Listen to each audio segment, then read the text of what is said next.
Hey, how's it going? Well, I got a couple of new toys for the shop, so come on in and let's take a look.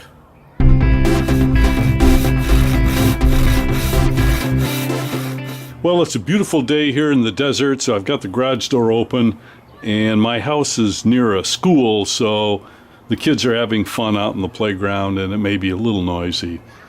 But it's a good day to look at some new toys for the shop.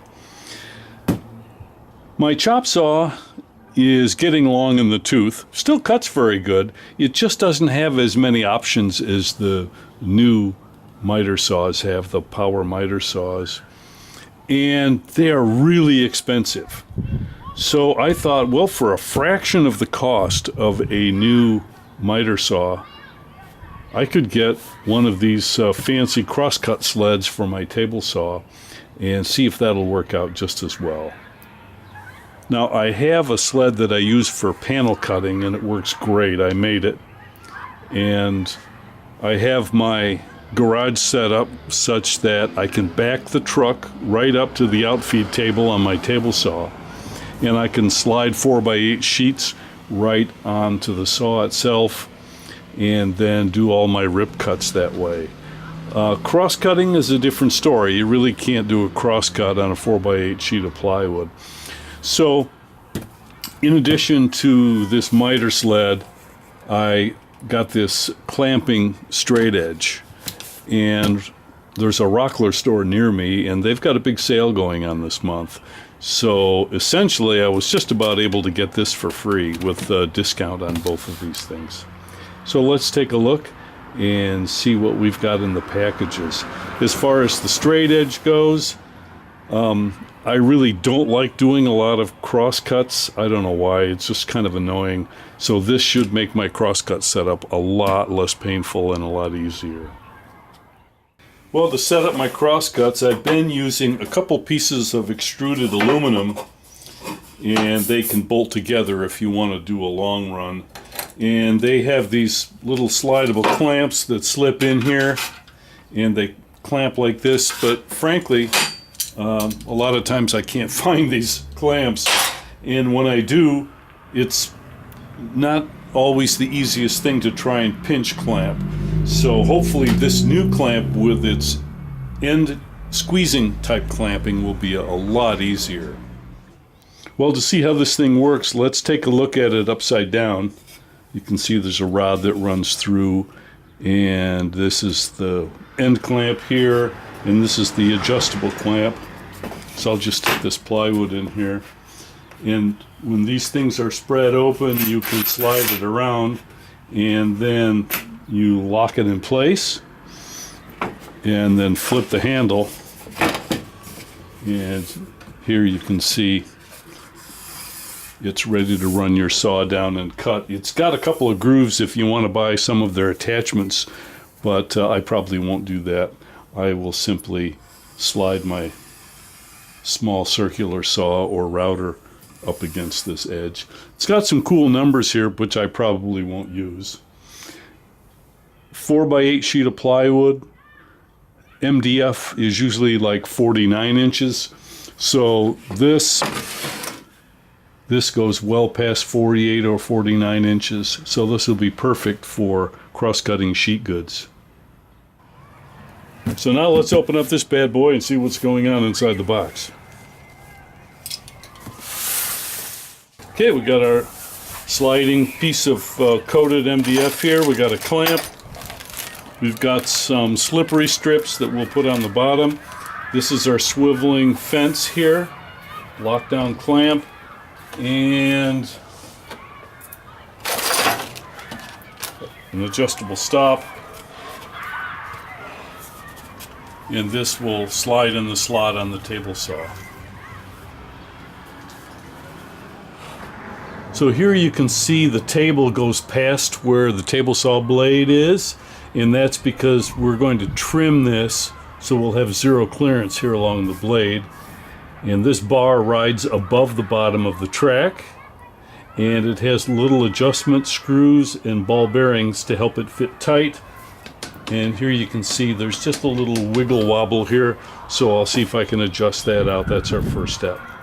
Well, here on the bottom of this sliding bar, there's a series of ball bearings and springs and little set screws, and with the supplied Allen wrench, you can adjust those to tighten them or loosen them so they fit smoothly in the track on your table saw. There are 6 of these little ball bearings. So if for some reason your track is a little wide on your table saw and there's not enough tension to hold this, I don't know that you need all 6 ball bearings, so you could take every other one, steal the spring out of it, and add it to the others to make them tighter so that it would fit snugly in the slot on your saw. And as long as we're upside down, let's just take a little paste wax, and I'll put just a little bit of that on this track and on the bottom.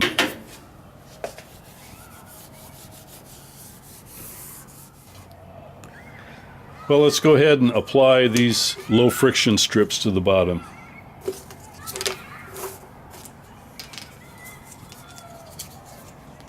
I'll put one here, and one here, and then once I've trimmed it to size, I'll probably put one on the other side of the blade.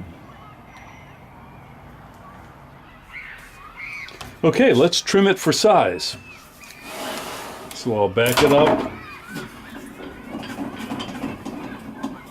We'll raise up the blade.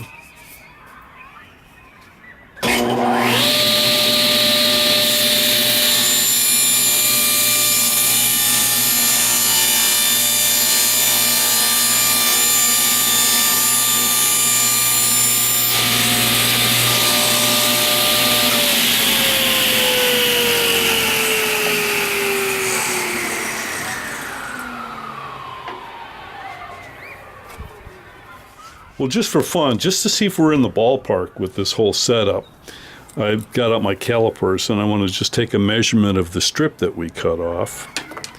So, I don't know if you can see this on camera. This is about 0410. This is 0.410 or 11. Wow.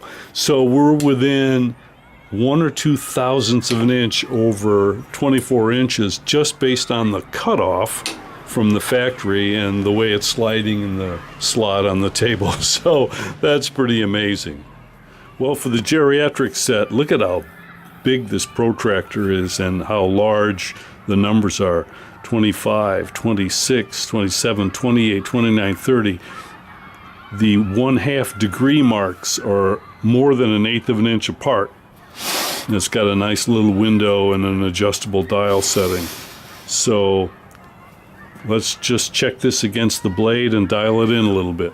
Well, here's my trusty and known architectural triangle here. I know this is 90 degrees.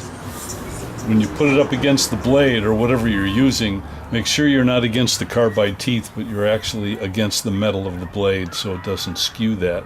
So we are lined up here tight and tight. So look at this. This is the factory setting. I haven't adjusted anything. The red line is cut right through the center of the 0 line on our protractor scale, and we're bottomed out against the set screw here. And I haven't touched this thing. I mean, we just took it out of the box, so I'm pretty excited about how Rockler has this thing set up. Well, my table saw thinks that this piece of plywood is perfectly square. I trimmed it in the XY dimensions, and sure enough, it lines up perfectly with my architectural square.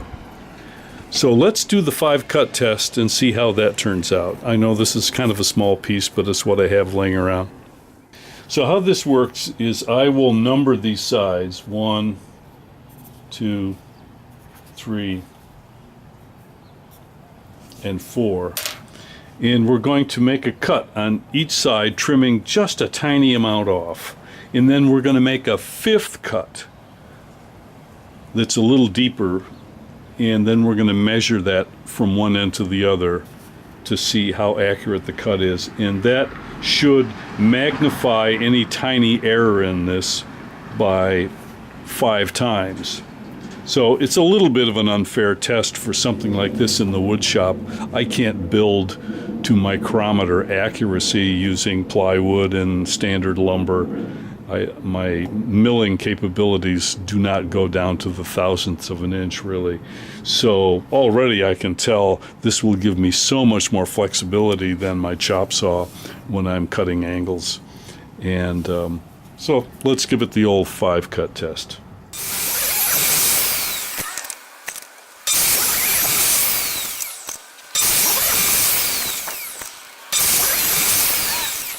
And now we'll cut a big slice off it.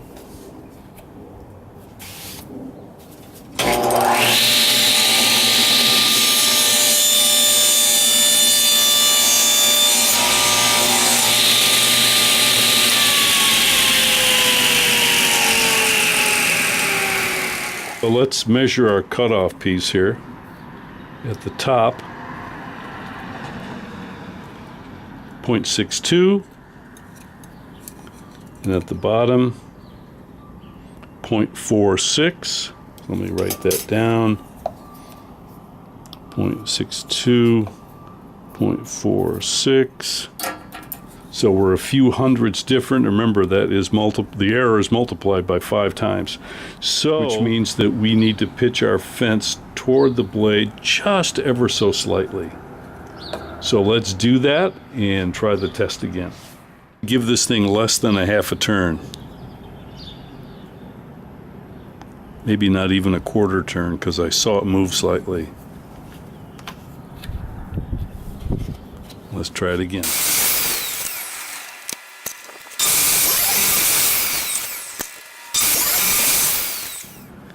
All right, so let's check our cutoff here. I've got 0.625 and 0.628. That is way beyond my ability in carpentry. So just a few thousandths of an inch over a span of maybe 3 or 4 feet or so.